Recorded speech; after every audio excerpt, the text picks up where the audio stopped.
স্থান, কাল, অবস্থা মানুষের জীবনযাত্রার উপর ব্যাপক প্রভাব ফেলে।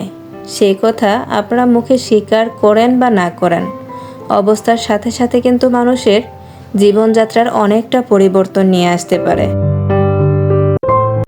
বিসমিল্লাহির রহমানির রহিম। হ্যালো এভরিওয়ান, আসসালামু আলাইকুম। কেমন আছেন সবাই? আশা করি কাছে ও দূরে, দেশ কিংবা দেশের বাইরে যে যেখান থেকে আমার আজকের ভিডিওটি দেখছেন বা শুনছেন, মালিকের দয়ায় সবাই সুস্থ আছেন, ভালো আছেন, নিরাপদে আছেন। আমরাও আলহামদুলিল্লাহ আপনাদের সকলের দোয়া ও ভালোবাসায় মালিকের অশেষ দয়ায় আলহামদুলিল্লাহ ভালো আছি। আর যারা অসুস্থ থেকে আমার আজকের ভিডিওটি দেখা শুরু করেছেন বা দেখছেন না, তাদের সকলের সুস্থতা কামনা করে মায়ের সংসার থেকে নতুন দিনের নতুন আরও কিছু কাজ ও কথা নিয়ে চলে আসলাম আপনাদের মাঝে। আশা করছি বরাবরের মতো আমার আজকের ভিডিওটি আপনাদের কাছে অনেক ভালো লাগবে। আজকের ভিডিওটি কিন্তু বেশ অন্যরকমভাবে সাজানো। ভোরবেলায় মা ছেলে মিলে চলে যাচ্ছি বাড়িতে। বিশেষ একটা কারণে বাড়িতে যেতে হচ্ছে তড়িঘড়ি করে। একদম ভোর ভোর রওনা হয়েছি। এখনও রাস্তা কুয়াশায় ঢাকা। আমাদের প্রকৃতি মহান রাব্বুল আলামিন ভিন্নভাবে ভিন্ন সময়ের সাথে ভিন্নভাবে সাজিয়ে তোলে, তাই না? গ্রীষ্মের সৌন্দর্যের সাথে বর্ষার সৌন্দর্যের মিল নেই, আবার বর্ষার সৌন্দর্যের সাথে এই শীতকালের সৌন্দর্যের কোনো মিল নেই। অপরূপ একটা প্রাকৃতিক সৌন্দর্য ভরা আমাদের এই বাংলাদেশ, তাই না?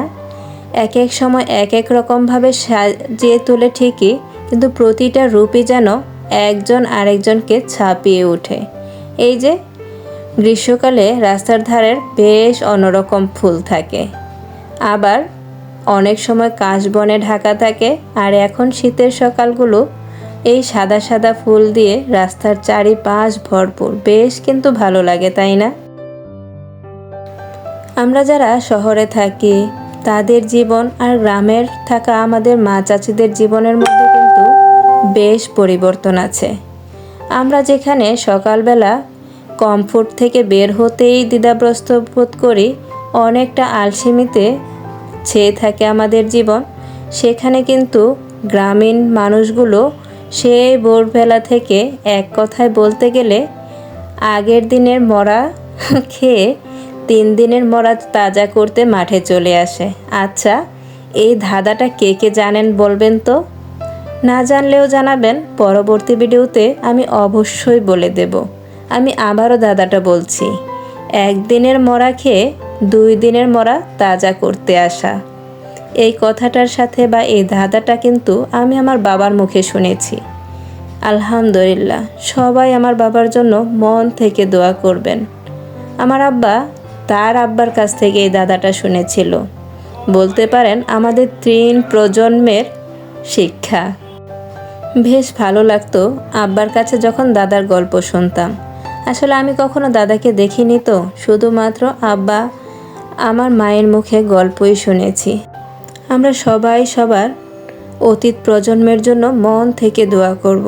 মালিক সবাইকে যে যেখানেই থাকুক সকল অবস্থায় ভালো রাখুক, আমিন। আচ্ছা, গ্রামীণ পরিবেশটা বেশ ভালো লাগে, তাই না? আমার কাছে তো অনেক ভালো লাগে। গ্রাম মানেই আমার কাছে মনে হয় শান্তির একটা জায়গা। কোলাহলের বাইরে বেশ আরামদায়ক একটা পরিবেশ। আলহামদুলিল্লাহ, আমরা আমাদের জীবনের প্রয়োজনে, কর্মের প্রয়োজনে হয়তোবা শহরে থাকি। আসলে শহরের এই জীবনটা ব্যস্তময় ঠিকই, কিন্তু গ্রামের এই শান্তির ব্যস্ততার মাঝে শহরের এই ব্যস্ততাগুলো যেন কেমন একটু রোবটের মতো লাগে, তাই না?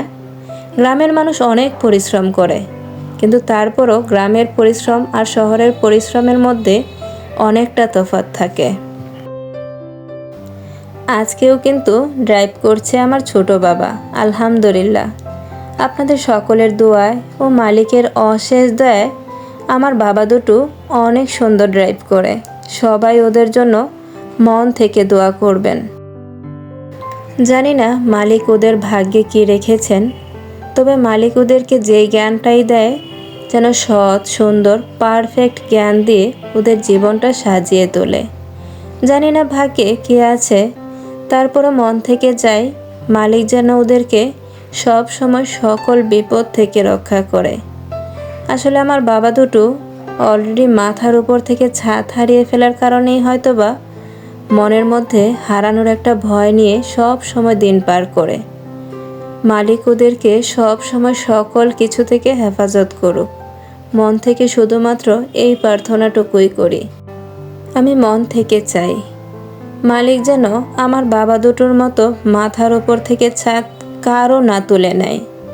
আসলে বাবা ছাড়া সন্তানদের জীবনটা সত্যি অন্যরকম হয়ে যায়।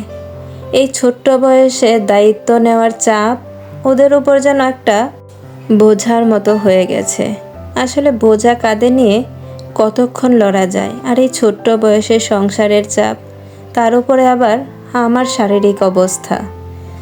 আজ ভালো তো কাল অসুস্থ, এই যাচ্ছে দিনকাল। সবাই ওদের জন্য দোয়া করবেন। আমি মন থেকে সব বাচ্চাদের জন্য দোয়া করি মালিক সবাইকে সব সময় ভালো রাখুক। আজকে জানি না এখনও কে আমার সাথে আছেন, এখনও যদি একটি লাইক না দিয়ে থাকেন প্লিজ একটি লাইক দিয়ে দেবেন। আপনাদের একটি লাইক আমার জন্য অত্যন্ত গুরুত্বপূর্ণ। আর আজকের ভিডিওটি কেমন লেগেছে অবশ্যই সবাই জানাবেন। সকলের কাছে আবারও অনুরোধ, আজকে যদি নতুন হয়ে থাকেন প্লিজ আমার চ্যানেলটির পাশেই থেকে যাবেন, বন্ধু হয়ে সব সময় পাশে থাকবেন এই বোনটার। ভালো লাগলে আপনি আপনার ফ্রেন্ডস অ্যান্ড ফ্যামিলির সাথেও শেয়ার করতে পারেন। অলরেডি যারা এই কাজগুলো করে দিয়েছেন তাদেরকে জানাই অসংখ্য ধন্যবাদ, অনেক অনেক ভালোবাসা।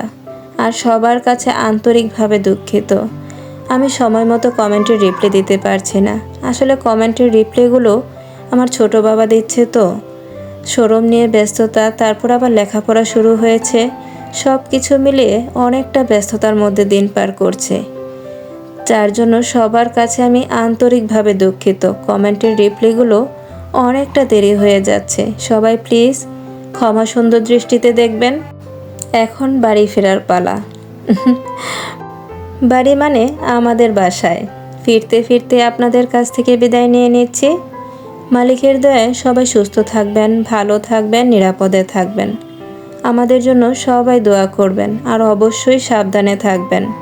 মোবাইল স্ক্রিন যতটা সম্ভব সাবধানে ব্যবহার করার চেষ্টা করবেন, না হলে হয়তোবা অনেকটা বড় বিপদের সম্মুখীন হয়ে যেতে পারেন।